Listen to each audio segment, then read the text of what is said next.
About Pakistan. Let me ask you about the things that tie you to Pakistan. Was your mother a great influence in your life all through your growing up period? Very much. She was a great influence in terms of her views about life, politics, and even in sport. She was a great influence, and she gave me a lot of love. I was very close to her. If she was such a central part of your life all through that period, it's terribly difficult, I suppose, even now for you to not forget her, but to put her aside, put her memory aside. You know, but you see, as a Muslim, I accept death. I mean, I know that, you know, everyone has to die, and you accept it, and I would have come to terms with it much easier. But I think what left a lasting effect on me was the fact that, you know, she could have been saved. It was I mean, had it been diagnosed early, it was a straightforward operation, and she would have lived. But I think what I could not come to terms with was the pain in which she died. You know, I saw someone that close to me for 2 months. I saw in extreme pain, which I think only people who've seen cancer patients, only they can know how they suffer.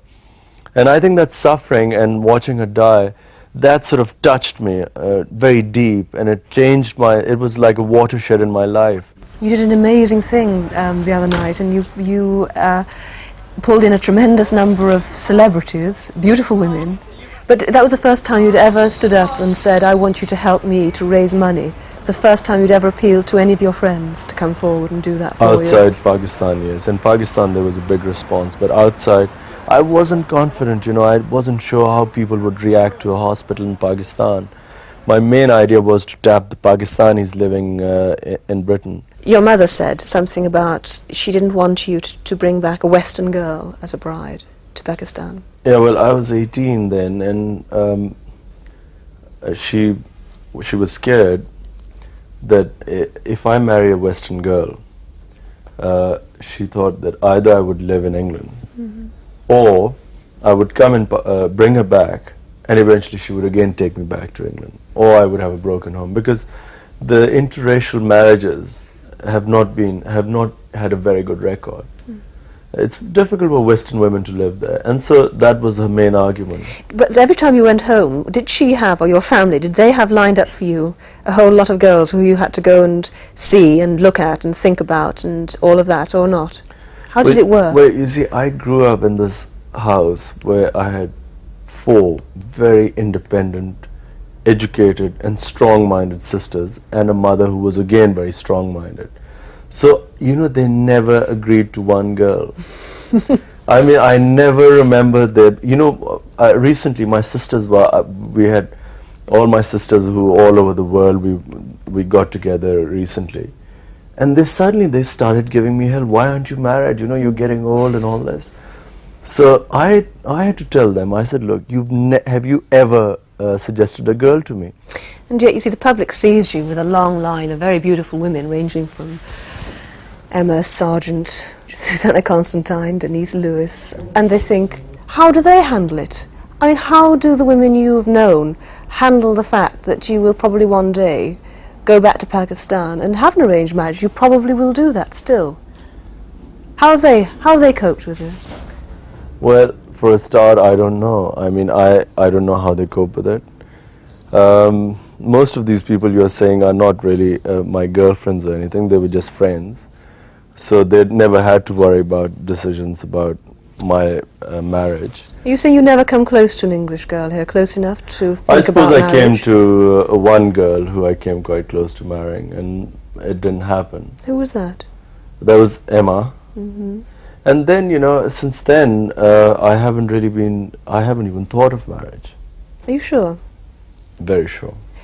Are you cynical in a sense? Because, you know, your celebrity and the person you are and this sort of sex symbol that you have become means that a lot of women will be attracted to you because of who you are and what kind of publicity you can give them.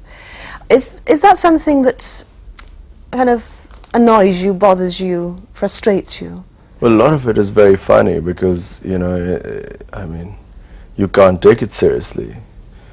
I mean, you know, if you go out with someone who you're just escorting someone, because at times people invite couples, so someone you know, and I know a lot of women who are just friends, and you take them out, their photographs taken, and there's a whole gossip about you, so you can't take that seriously. I know, in one sense I know what you mean, but in another sense I feel that it's so crucial for you to have the kind of press that you have. It's good press. You go back to Pakistan and you're a kind of hero, a kind of demigod there, because of the way you've been built up over the years. I'm not sure that happens, because you know the reason I've been built up in Pakistan has nothing to do with me being with women, or me being with... But it's a talking point, isn't it? Every magazine I pick up and I read about you, but it's that's what in they England. say back in Pakistan, the kind of taxi drivers that stop and ask what your love life is like in England. And I think this is not normally the case. This is all the press making it up. It's definitely not the case. I mean, they do ask, they are interested in my marriage. They very rarely talk about women. It's a cricket crazy country. When you go back to Pakistan, I know you go regularly, do you feel alienated in any way from it because you've spent a long time in England, because you've been to school here and you've worked out of here? Is there any sense of alienation? Well, Pakistan is my home. Always has been, and I've never had any confusion about that. I've come to England first to study for 4 years, and then I came to play professional cricket here, because England is the only place which plays cricket in the summer. And I have so many friends over the years, so it's like a second home. But the winter, come September, I have this feeling, I start longing to go back. You're very easy about it all, aren't you? Very cool on the surface, anyway.